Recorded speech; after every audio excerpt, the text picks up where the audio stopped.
We're going to check out the Rolling Stones top 100 albums of 2022. I have not heard great things about it. I've had a couple spoilers, but for the most part, this is my raw reaction. This is supposed to be one of the most prestigious end of the year lists of Rolling Stones, but weird publication. Consistently has some really bizarre choices. So let's check out this list. Okay, Willow, Coping Mechanism. I like this album a lot. Yeah, sure, whatever. I'm glad that it's on the list because I really was impressed with Willow's vocals on this record. I'm really impressed with the riffs. She really committed to the rock sound, so I'm happy with this one. Okay, Lizzo Special. I don't think this is a top 100 album of the year, but I liked it more than a lot of people did. I don't like the TikTok bait aspects of this record. I feel like that's kind of cringy. There's some really cringy moments in here, and the lyrics aren't the best, but you know, Lizzo has her moments. She still sounds good. And I think the production was really solid, and there's some bangers on it, so sure. The Forever Story to 82? At 82? Not even in the top 50? Wow. Damn. Okay. That's low. That is low. Damn. If there was an award for the best storyteller of the year, it ought to go to Jid. Okay, best storyteller of the year. Not even top 100. I mean, not even top 50 record. I don't get this. I think this should be in the top 10. Kind of weird that it isn't. I mean, I feel like we were in a unanimous decision, music critics, that this record is fucking amazing. So that feels really low to me. Above the Forever Story? Above the Forever... Oh my god. And this is just so much worse than his last album, too. Okay, Lotto, not a great record. Some great singles off of it, but not a great record to me. Okay, Rina Sawayama, Hold the Girl, Above the Forever Story. Listen, some people love this album. I think there are important themes on this record, but just as far as like a pop album goes, so safe, so bland. It's so uninteresting, especially if you compare it to her debut album. Every mid hip hop album below the Forever Story is just hurting my soul. Her Loss.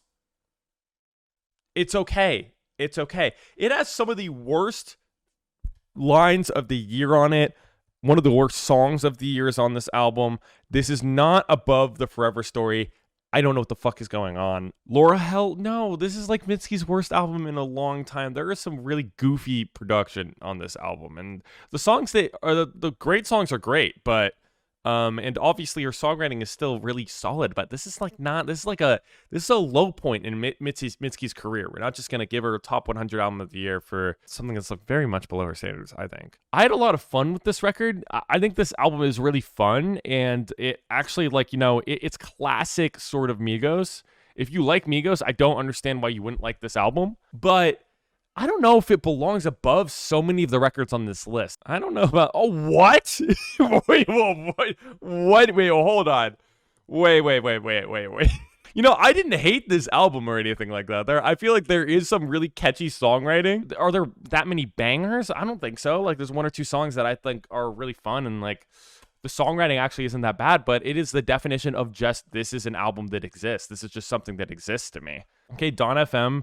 This is not a bad place for it. This album actually kind of grew on me. I think a little bit more time on the songwriting on this project would have been nice, but like some of the lyrics are not great, and some of the features just feel forced into this album. But overall, like, I don't think that this is a bad place for it. This album really just did not stand out to me in any sort of fashion whatsoever. I don't get it. Okay, now this is insane to me. Camila Cabello, Familia, Big Thief, Dragon New Warm Mountain, I Believe in You. These two records right next to each other. Arguably the best folk album of the year. And Camila Cabello, an album that I'm pretty sure I heard no buzz around. I didn't even know anybody really was listening to this record this year. This record was flavorless to me. And this is one of those beautifully written albums of the year. I don't get it. Earl Sweatshirt, Sick. I really liked this album. I wish that he expanded on some of the really good ideas on this album, because he cut a lot of like the best beats and the best ideas on this project like 2 minutes too early. And then he did like 5 minutes of some of the worst tracks on the album. So I don't really understand that choice, but overall, really good album, I think.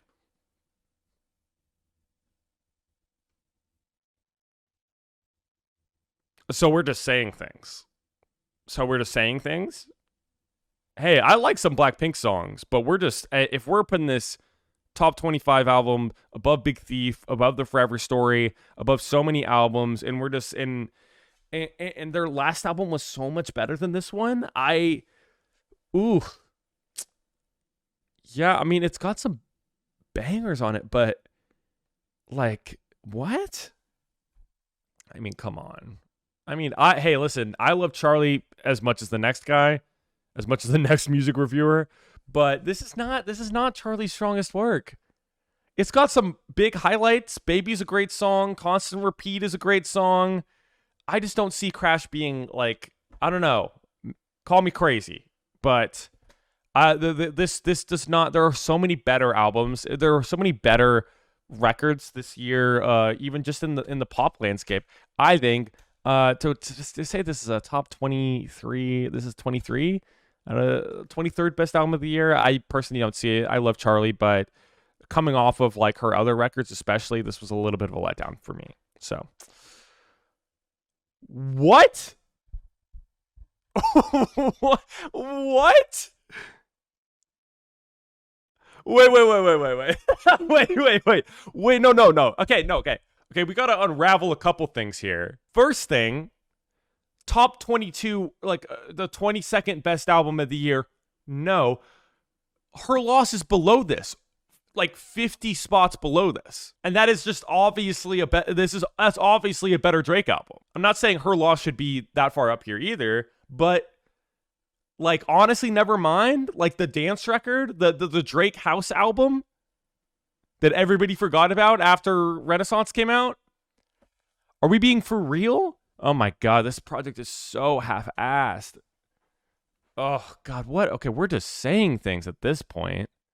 This is like literally Vince Staples' work. This album ruined Vince Staples' like perfect run. This is just such a sleepy record for Vince. I don't. What are we doing? What are we doing?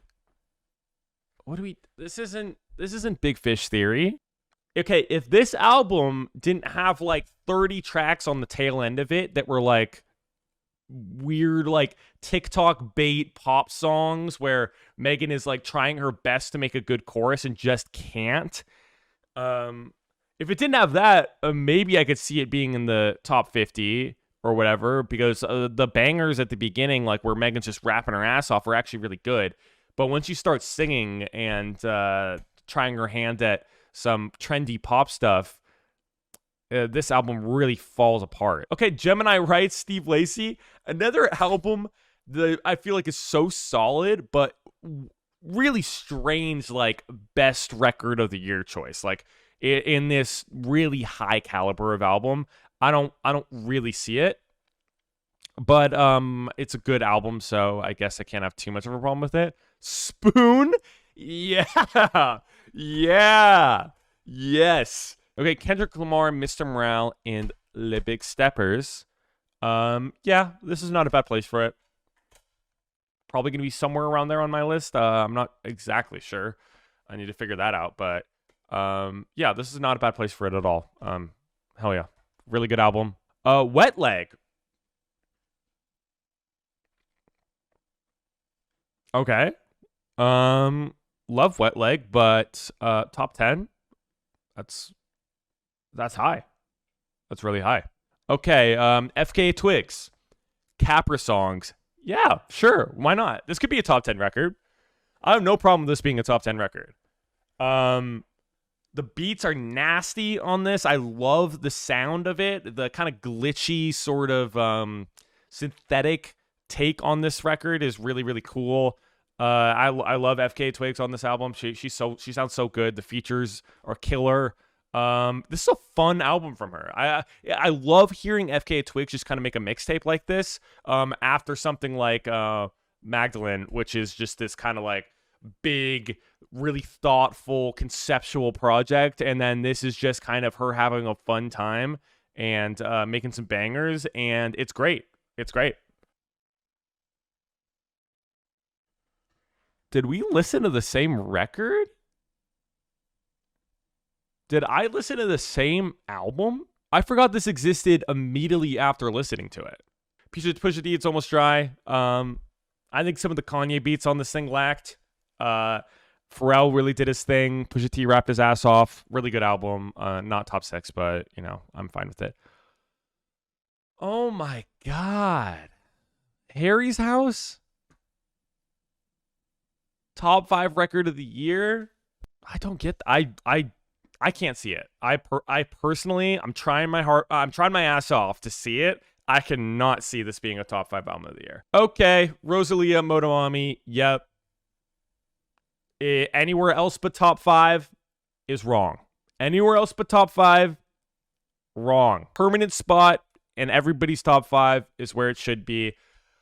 God, this album sounds so good. It's like gritty and it hits hard as fuck.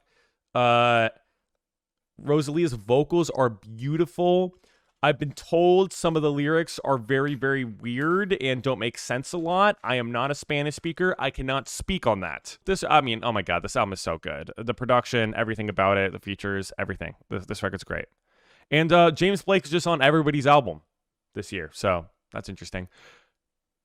Okay, this got spoiled for me for this being high, so I knew this was coming. I did not know it was top fucking 3 high.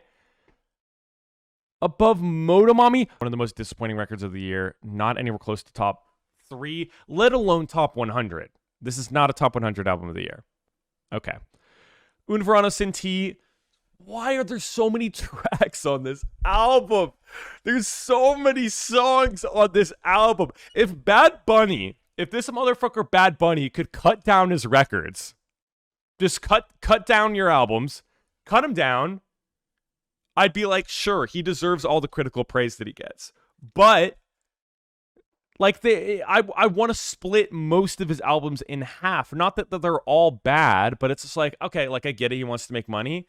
But just like, if you want to make an amazing record, like there's enough great songs on this album to make like a really, really solid album. I just don't understand. I don't understand why it's so bloated. It's just so bloated. All right. And then Renaissance. Yeah. Okay. Renaissance. Nobody can say. Now, in my eyes, there isn't a good argument that this album doesn't deserve it. Is it my album of the year? We'll see. But you can write an essay on why this deserves album of the year. Now, there are quite a few records on this list that I think are missing, that did not get any attention, that just are not on this album. And there's artists like Camila Cabello on here there are so many mid albums. Drake's on here twice, but we don't have Black Country New Road. We don't have Cheat Codes. JID's all the way at the bottom in like the 90s. The 1975 didn't even make the list. There are so many. No Black Midi, no Denzel Curry, no Biba Doobie. Say what you want about Pitchfork. Pitchfork has some bad reviews, but usually when they boil down their lists, there isn't that many crazy takes. It's never this bad. Like, this is by far the fucking worst. It's them and Enemy. Rolling Stone and Enemy. I have to believe that they're getting paid off sometimes.